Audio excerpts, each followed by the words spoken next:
देवर तो भाई निकला। मीरा, ओ मीरा, अरे कहाँ रह गई? हाँ जी आ गई। कहाँ रह गई थी तुम? वो मैं आपका टिफिन पैक कर रही थी। तुम्हें जब पता है कि मुझे दुकान पर जाना है तो तुम मेरा समय सही क्यों नहीं रखती? मैं कब से सॉक्स ढूंढ रहा हूँ, मिल ही नहीं रहे हैं। अरे सॉक्स तो मैंने आपके पीछे ही टेबल पर रखे हैं। अच्छा ठीक है, अगर बेड पर रख देती तो दिख जाते और मैं लेट भी नहीं होता। खैर छोड़ो, मेरे पास फालतू टाइम नहीं है। शाम को मेरे दोस्त आएंगे, कुछ अच्छा खाने को बना लेना। जी अच्छा, क्या बना लूं? अब ये भी मैं बताऊंगा क्या? थोड़ा तो दिमाग लगा लो। अरे मीरा कहाँ रह गई? हाँ जी माँ जी बोलिए। मैं कब से आवाज ही लगा रही हूँ, सुन भी लिया कर। तू कितनी देर से अपने कमरे में घुसी हुई है, जरा जल्दी बाहर आ जाया कर। वो मम्मी जी उनको कुछ काम था इसलिए टाइम लग गया। अब तू सारा इल्जाम मेरे लड़के पर डाल दे। नहीं मम्मी जी ऐसा नहीं है। चुप कर, जुबान लड़ा रही है। बदतमीज, तुझे तेरी माँ ने ये ही सिखाया है क्या? पर माँ जी मैंने तो आपको कुछ कहा भी नहीं। हाँ बोल ले, यही तो तू चाहती है कि मैं कल की मर्जी आज मर जाऊं और तू आराम से इस घर में रहे। माँ जी आप मुझे गलत समझ रही है, ऐसा तो मैं सोच भी नहीं सकती। तू जा, मुझे मत बता, जाकर कुछ काम कर ले। पूरा दिन लात सांप की तरह पड़ी रहती है। अब मेरा मुंह टैक्टी रहेगी क्या कि मार्केट जाकर सामान भी लाएगी? शाम को रोहित का दोस्त आ रहा है, उसके सामने भी हमारा मजाक बनवाएगी क्या? नहीं माँ जी मैं अभी जाती हूँ, आप चिंता मत करो। मैं मेहमान की सेवा करने में कोई कसर नहीं छोड़ूंगी। अरे अब बोलती ही रहेगी या जाएगी भी? मीरा मार्केट से सामान लेने चली जाती है और वहाँ उसको अपनी माँ मिलती है। मीरा अपनी माँ को देखकर अपने जज्बातों पर काबू नहीं रख पाती और खूब जोरों से रोने लगती है। माँ तुमने मेरी कैसे घर में शादी कर दी? क्या हुआ मेरी बच्ची, तू इतना रो क्यों रही है? माँ मैं ऐसे घर में बिल्कुल भी नहीं रह सकती जहाँ रोज रोज सास की टानी सुनूं। और मेरा पति भी मेरा नहीं है, उसको मेरी बिल्कुल भी परवाह नहीं है। मेरा बेटा अब वही तेरा घर है, तेरे नसीब में जो था वही तुम्हें मिला है। माँ ये किया तुमने तो सारा इल्जाम नसीब पर ही डाल दिया। मेरे साथ क्या हो रहा है उससे तुम्हें बिल्कुल भी फर्क नहीं पड़ता। क्यों नहीं पड़ता बेटा, बिल्कुल पड़ता है। लेकिन इस दुनिया की हर लड़की को ऐसी परेशानियों का सामना तो करना ही पड़ता है। तू अच्छे से रह बेटा, एक ना एक दिन सब ठीक हो जाएगा। ठीक है माँ, अब वो जान से ही क्यों न मार दे, और अब चाहे कुछ भी हो जाए पर मैं हमेशा वही रहूंगी और तुम्हें कुछ भी नहीं बताऊंगी। बेटा तू ऐसे क्यों बोल रही है? और क्या बोलो माँ, तुमने तो मुझे बिल्कुल ही पराया बना दिया। मुझे तो लगता था कि कोई समझे या ना समझे, कम से कम तुम तो मेरा दर्द समझोगी। पर माँ मैं बिल्कुल ही गलत थी। मीरा की सारी उम्मीदें टूट जाती है पर वो अपना दुख किसी को दिखा भी नहीं सकती। वो चुपचाप शाम को आने वाले मेहमानों के लिए खाना तैयार करती है और शाम को रोहित अपने दोस्त को लेकर घर आ जाता है। देख यार, आज तेरी भाभी ने बहुत कुछ बनाया है। हाँ यार, भूख भी बहुत जोरों से लगी है।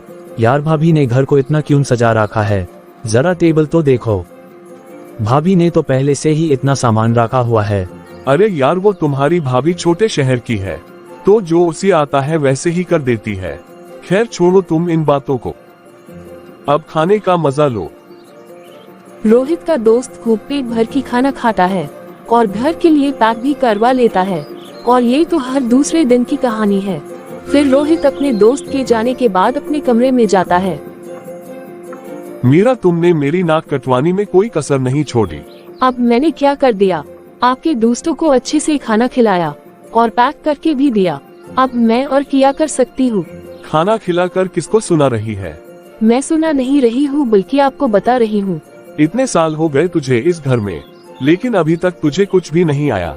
मैं अपनी तरफ से पूरी कोशिश करती हूँ कि सबको खुश रखूं और किसी को कोई परेशानी ना होने दूं। पर इन 2 सालों में आपने कभी भी मेरी तारीफ नहीं की, हमेशा मेरी गलतियां ही गिनवाई है। अरे तू तारीफ करने वाले काम तो कर, जब देखो रोटी ही रहती है। मुझे ये नहीं मिला, मुझे वो हो गया, मुझे ये हो गया।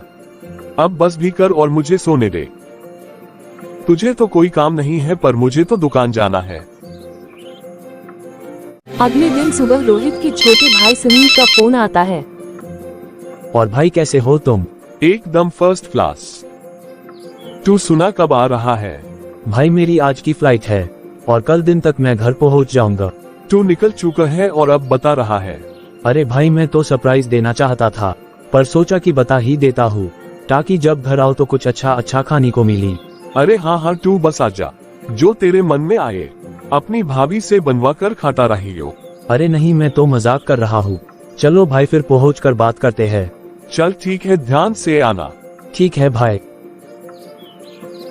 फिर रोहित ये गुड न्यूज अपनी माँ को देने जाता है।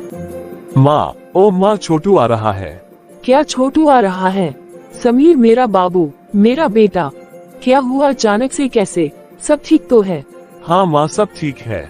छोटू हमें सरप्राइज देना चाहता था, इसलिए पहले नहीं बताया। अरे नालायक, तेरा छोटा भाई है, कम से कम नाम तो बोल ले। अरे माँ, सब चलता है, वो इतना भी बड़ा नहीं है कि उस पागल को नाम से बुलाओ। अच्छा ठीक है, तुम दोनों एक जैसे हो। रोहित एक बात तो बता, तूने अपनी मैडम को बता दिया कि समीर आ रहा है? कहीं उसके सामने भी हमारी इज्जत का जनाजा निकाल देगी। अभी तो नहीं बताया, कोई नहीं बता दूंगा और अच्छे से समझा भी दूंगा। तू रहने दे, मैं अपने हिसाब से समझा दूंगी। तू बोलेगा तो बड़ा सा मुंह फुला कर अपने कमरे में भी बैठ जाएगी।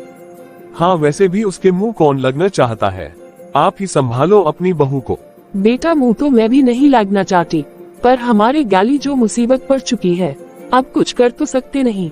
तू जा, मैं उसकी ही भाषा में समझा दूंगी। हाँ ठीक है माँ। फिर रोहित अपने काम से चला जाता है और उसकी माँ मीरा को आवाज लगाती है।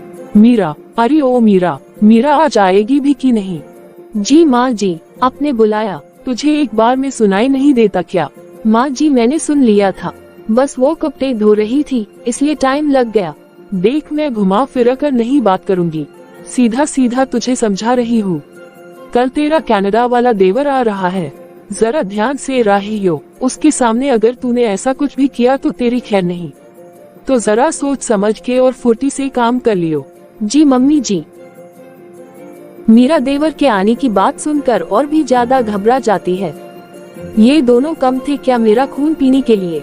जो देवर जी भी आ रहे हैं। अब खड़ी सोच क्या रही है? जाती क्यों नहीं? इतना काम पड़ा है करने वाला। जी माँ जी, बस जा रही हूँ। फिर अगले दिन समीर की माँ अपने बेटे के आने की खुशी में घर के बाहर उसका इंतजार करती है। ये अभी तक आया क्यों नहीं? अभी तक तो इससे पहुँच जाना चाहिए था। मम्मी मैं आ गया। हे मॉम, कैसे हो आप? अरे इतनी दिनों के बाद मिल रहा है, जरा सही से तो हाल चाल पूछ। हे मॉम कर रहा है। माँ आप नहीं बदल सकती। अच्छा ठीक है, अब अंदर भी चलो। मैं पिछली गली से नहीं आया, कनाडा से आया हूँ और बहुत जोरों की भूख लगी है। अरे हाँ बेटा, तू अंदर आकर देख तो सही, तेरे लिए कितना कुछ बनाया है, और वो भी सब कुछ तेरी पसंद का। फिर दोनों माँ और बेटा अंदर आकर बैठ जाते हैं। माँ भाई कहाँ है? बेटा थोड़ा जरूरी काम आ गया था तो दुकान पर चला गया। मेरे से भी ज्यादा जरूरी काम था क्या? मैं थोड़े टाइम के लिए कनाडा क्या गया, सब मुझे भूल ही गए। अरे चल पागल, भला ऐसा भी कभी हो सकता है क्या? तू तो मेरे दिल का टुकड़ा है। मैं तो तुझे कनाडा भी नहीं भेज रही थी, तुझे ही जाना था। चलो छोड़ो, और सब ठीक है ना माँ? ठीक ही है बेटा, थोड़े समय से दुकान सही से नहीं चल रही और रोहित भी दुकान को लेकर परेशान रहता है। तो माँ भाभी भी तो अच्छी पढ़ी लिखी है, वो भी कहीं नौकरी करके भैया की मदद कर सकती है। तू पागल हो गया है क्या? बहू नौकरी करेगी तो घर का काम कौन करेगा? माँ आप कर लिया करो, वैसे भी आप पूरा दिन गप्पे ही तो मारती रहती हो। थोड़ा काम कर लोगे तो भाभी की भी हेल्प हो जाएगी। तू चुप कर, बाहर जाकर कुछ ज्यादा ही मॉडर्न हो गया है। हमारे यहाँ औरतें नौकरी नहीं करती, सिर्फ घर संभालती है। ये सब जो तू मेरे सामने बोल रहा है, वो सब अपनी भाभी के सामने मत बोल दियो। अच्छा ठीक है माँ, आप भी पुराने जमाने की बुढ़िया हो। अच्छा बताओ मैं तुझे, जा जाकर मुँह हाथ धोकर फ्रेश हो जा, मैं तब तक गर्मा गर्म खाना निकालती हूँ।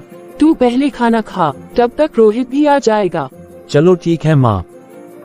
माँ भाभी कहाँ है? वो भी दिखाई नहीं दे रही।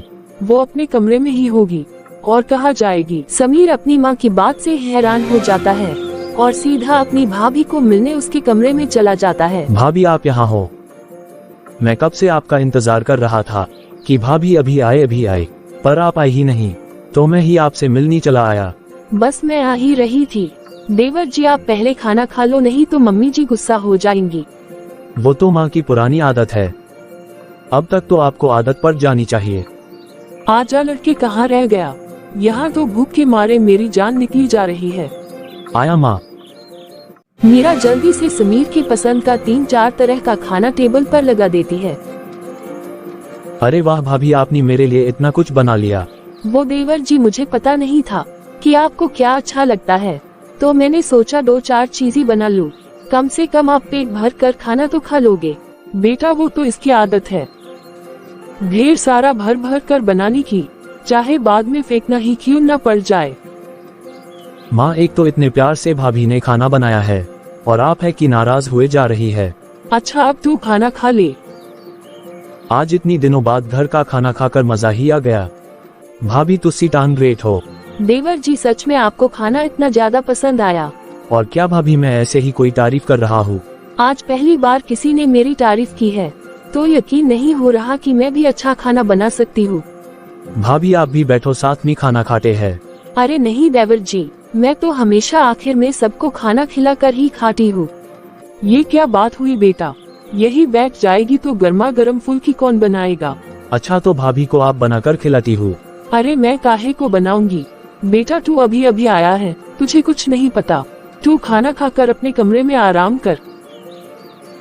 समीर को अपनी माँ का बर्ताव सही नहीं लगता और मीरा चुप करके अपने कमरे में चली जाती है। फिर समीर भी अपनी भाभी के कमरे में चला जाता है। भाभी आप कमरे में क्यों आ गए? आप भी खाना खा लो। मॉम की तरफ से मैं आपसे माफी मांगता हूँ। अरे नहीं नहीं देवर जी, आप ऐसे मत बोलो। चलो अब ये सब छोड़ो। भाभी मैं आपके लिए छोटा सा तोहफा लाया हूँ। मेरे लिए? हाँ। मेरी शादी को इतनी साल हो गए, पर आज तक मुझे किसी ने भी गिफ्ट नहीं दिया। समीर मीरा की बात सुनकर दंग रह जाता है। फिर शाम को रोहित अपने दोस्त के साथ घर आता है। मीरा, ओ मीरा, जल्दी खाना निकालो, मेरा दोस्त भी आने वाला है। रोहित की आवाज सुनकर समीर आ जाता है। भैया आखिर आप आ ही गए। छोटे टू आ गया। यार मुझे माफ कर दे, मैंने आने में टाइम लगा दिया। भाई आपने किया तो गलत ही है, पर कोई बात नहीं, इस बार मैंने आपको माफ किया। मीरा जल्दी खाना निकालो। ये क्या, भाभी को तो आराम से बैठने भी नहीं देते। फिर समीर सोने चला जाता है और रोहित का दोस्त रोज की तरह आज भी खाना खाता है और अपने घर के लिए भी पैक करवा लेता है। अगले दिन दोबारा से रोहित अपने दोस्त को लेकर आ धमकता है। ये क्या, आज फिर भैया अपने दोस्त को घर लेकर आ गए? मीरा खाना निकाल। भैया ये क्या तरीका है? क्या हुआ छोटे? भाई आप रोज अपने दोस्त को घर ले आते हो। अरे ये तू क्या बोल रहा है, ये हमारे मेहमान है। क्या आपके मेहमान ने आने से पहले बताया था? अरे बताने वाली कौन सी बात है, ये मेरा घर है और मेरे दोस्त कभी भी आ सकते हैं। तो ये घर तो भाभी का भी है। क्या आपने कभी उनके बारे में सोचा है कि वो कैसे अकेले घर का काम करती है? अरे अपना घर का काम करने में कैसी शर्म है, घर का काम नहीं करेगी तो क्या करेगी। रोहित यार, ये तूने अच्छा नहीं किया, अपने घर बुलाकर हमारी इतनी बेइज्जती की। ऐसा नहीं है, तुम दोनों गलत समझ रहे हो, बच्चा है कुछ भी बोल रहा है। संजय भैया आज ऐसा करते हैं, हम रात को आपके घर खाना खाने आते हैं। क्या मेरे घर पर? क्यों, क्या हुआ भैया? आप ऐसा करो, भाभी को फोन करके बोल दो हम शाम को आ रहे हैं। बता देंगे तो भाभी जी टाइम से खाना बना लेंगी। नहीं यार, मैं अभी नीरू को फोन नहीं कर सकता। क्यों, क्या हुआ? वो इस टाइम सो रही होती है, पूरा दिन घर का काम करके थक जाती है और अभी डिस्टर्ब करूंगा तो नीरू को अच्छा नहीं लगेगा। देखा भैया? अरे नालायक, ऐसे ही हाँ बोल दे, मेरी बेइज्जती क्यों करवा रहा है। आप ही देख लो भैया, आपको कोई बुलाना नहीं चाहता और फ्री फंड का हमारे घर खाने आ जाते हैं। भैया मुझे माफ करना, मैं छोटा होकर आपको समझा रहा हूँ, पर आप थोड़ा तो भाभी के बारे में सोचे। हाँ तू सही बोल रहा है, मैं हमेशा उसको उल्टा सीधा बोलता रहा, फिर भी मीरा ने मुझे कभी पलट कर जवाब नहीं दिया और मैं पागल अपने दोस्तों के चक्कर में अपना ही घर खराब कर रहा था। माँ आप भी कम नहीं है, आप अगर बड़े होने का फर्ज निभाते तो ऐसा कभी नहीं होता।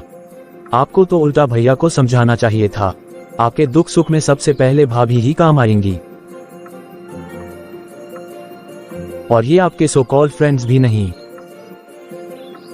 रोहित और उसकी माँ को अपनी गलती का एहसास होता है और वो अब बड़ी खुशी खुशी एक साथ रहते हैं। बहू आ जा, साथ में खाना खाते हैं। क्या मम्मी जी? हाँ, अब से तुम मेरे साथ बैठकर खाना खाया करो। ये हुई ना बात। देवर जी, आज आपने साबित कर दिया कि आप सच में मेरे भाई हो।